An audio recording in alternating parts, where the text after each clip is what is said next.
Hey everybody, it's Jason Blaha here, and once again it is time for a Dadbod to Daddy transformation vlog, and today was chest and tricep day. And so what we're doing at this point, because I'm cutting and I need to focus on progressive overload, maintaining tension on the bar, mechanical tension, it's like let's come down to what do we need is just the basics to keep my chest and triceps and bench going while I continue to get leaner, get down to 200 or less. I'm at 207 right now.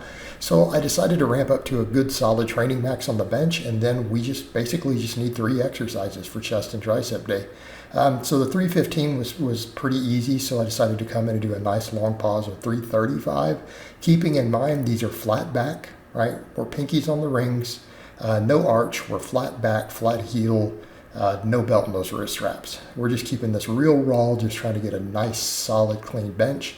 You guys kind of see my sticking point there. Notice that it's possibly a little bit of tricep. All right, a little bit of tricep holding me back. I really do feel like my chest needs to come up, but again, we go with what we see, but also definitely a little front delt. So that the idea that I need to be pushing incline and overhead press both absolutely makes sense. So we're obviously going to overhead press on the shoulder day. So when people look at some of these volumes and be like, is this enough to make progress? And the answer is yes. We did 6 sets for chest today, not counting the training maxes, and I think those training maxes count. All the data I've seen over the years, all the experience would tell me they do apply towards your overall training effect. So what we did is leaving maybe 1 to 0 reps in reserve. I did 3 sets pause bench with 275. So here's the trick with this. I wanted everything to be clean pause reps. What I'm doing is I'm using the form on this that gives me the most range of motion on the pecs. This is why I've been getting chest DOMs lately on bench day, because I'm pausing, I'm flat backing, and I'm putting pinkies on the ring. So notice that stacks me perfectly 90 degrees with the forearm. What does that mean? That means we put the most tension at the bottom of the chest. Now, interesting, the scale's down, but I feel like the waistline's a little squishy today, but that tells me I'm about to whoosh a bunch of water off. Anytime that happens, I know I'm about to whoosh and then get tight. In fact, if I forced it to, I could absolutely be tight in a few days, but I don't think I want to force it. I'm just going to let it happen. And so maybe by the end of the weekend and this weekend, we'll probably come back. Dude, I'm going to be honest, I'll probably drop 4 pounds, 3 to 4 pounds. I'll probably be 203 or something come next Monday at this point, potentially. So again, up to my training max, so we did 2 heavy singles, and then we did 3 by 5, and then we did incline the same way. There's a warm-up, because people always have mentioned I don't include warm-ups. So I'm like, well, these vlogs are so short now, it's probably not a bad idea to include some. So really, what do I need to get my bench and my chest and everything going? Well, flat bench, and we need incline. Incline does a lot, I feel like, for me, for chest. And again, I haven't been doing it when I was doing it again. I haven't been doing the pinkies on the rings. Now I am. Man, that stretch in the chest is deep, right? So what do? I wanted everything clean, pretty reps. And I'm only able to get 5s. On these were no reps in reserve. So when I went to rack these, they were grindy on the last rep. I knew they would be, so I paused it. So notice it slows down. For me, that is fairly slow. Okay. And you'll notice on the last set, it definitely slows a little bit more. So again, I did 225 for 3 sets of 5. I thought about trying to rest pause the 3rd set, but I decided let's not try that today. Maybe next week we'll do that. So that's going to be stuff I'm going to do a little bit with this training volumes. I'm probably going to do a little bit of stuff like maybe a little rest pause on some of these exercises. Okay. Because it matches with this overall training style. And I have clients who train like this with even sometimes less than I do. I mean, these sort of volumes, but I have guys doing 3-day splits. A lot of my Dadbod guys, that's the way we've gone. And I feel like for that demographic, that type of training works, but I am slowly drifting that way myself. But I feel like I need the 5 days, right? I need it for energy turnover. I need it for metabolism. Need it for filming.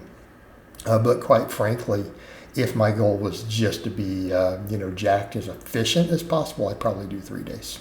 So just an FYI. But I feel like spreading it out over 5 gives me personally a hair more small benefit for my overall situation. Because my lifestyle is a little bit different. Okay, now that set was hard. See me kind of, my face, and you see I turned red and everything. That's definitely, you can't fake the red face. So we get over to the extensions. So what about those extensions? I decided let's just do skull crushers. Let's do skull crushers for a while. My elbows handle them well when I stick to doing them in this manner. When I don't go so heavy that I'm only doing 8 reps, right? I got at least 12 reps on all these. And I feel like I could do these to the point to where if I just progressively overload these, if I could get these up to sets of 10 with a full 45 per side, I feel like my bench would be in a really good spot in terms of lockout strength. I feel like my arms would come along. Because I'm going to be fair here. I've done all these tons and tons of long head work all this time. And you know what? I didn't see my long head particularly get much bigger, right? Didn't see it get much bigger, and I've never noticed that with any of my clients. So again, I do question if we really do need those positions to get the long head work, because we had studies showing that skull crushers work the long head. We've all these studies showing rope press downs do it.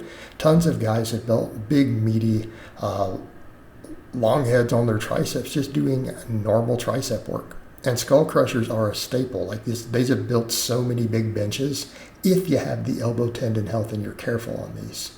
But I've spent years building up that tendon health. I did all those years and years of band press downs. My tendons are in a good spot. I feel like, let me just push them with progressive overload, like really push the exercise. And so that's what I did. I did my 2 sets of 12, and these were 0 reps in reserve, right? I didn't really have another rep, at least fresh. So then I decided let's rest pause the last set. So if I'm going to come in and I do all that pressing, which I felt my triceps on, particularly the flat bench, not on the incline, but the flat bench. And we're going to come in and we're going to just do 3 sets, all out sets for triceps of 1 efficient isolation. I feel like that rest pause will definitely allow me to do it and hammer those triceps. And it did. My triceps were really lit by that second set. And then the third set, they felt beat up like a meat tenderizer had worked them. Okay, keeping in mind, we will get more tricep work later in the week because we overhead press, and I'm going to push the overhead press really serious now. And then that long head also gets extra work from pull-ups. I'm going to be going back to normal pull-ups on my back and bicep day. So again, dialing all of this in, we're going to, again, go with what I'm running with here. And yes, in certain ways, some of this will borrow from even the old school HIIT or Dorian Yates type training to some extent, just performed intelligently and carefully, right? High quality sets, moderately low volume, high intensity, but we take everything to the limit and we work every single muscle. All right, guys, so that's really all I have to say on that today. I hope it's been informative, and I'll talk to you guys and gals next time.